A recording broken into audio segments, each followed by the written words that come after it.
Here, this is a German design machine and weighs just over 100 pounds. And on my right, this is the Too Good meat grinder. It's Italian design and comes in at just under 50 pounds.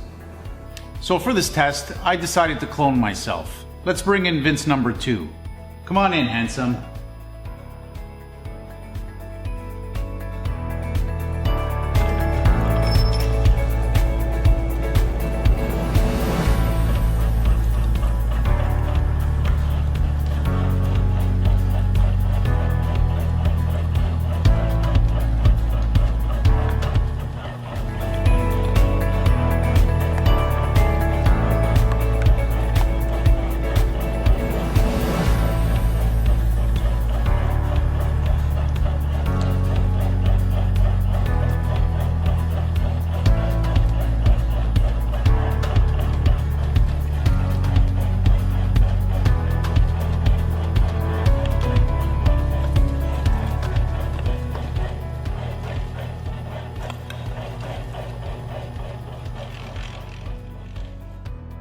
Thank you, clone.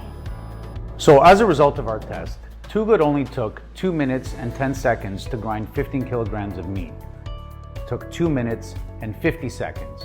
So, as an estimate, the processing flow of Too Good is 415 kilograms per hour versus 318 kilograms per hour. Too Good is 30% more efficient. Too Good is very easy to operate. As we have seen, meat can be ground without the use of a stomper, and its tray is 50% larger. It can also be used to make pet food, as it can grind small bones such as chicken necks. Too Good can be easily cleaned with any commercial sink sprayer. The rubber footing makes it stable on an uneven platform.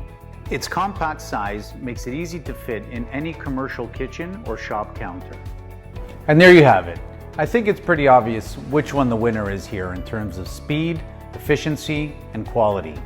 Too Good is clearly unbeatable. I really believe this would be one of the best investments for your kitchen. It's fast and easy. It's Too Good.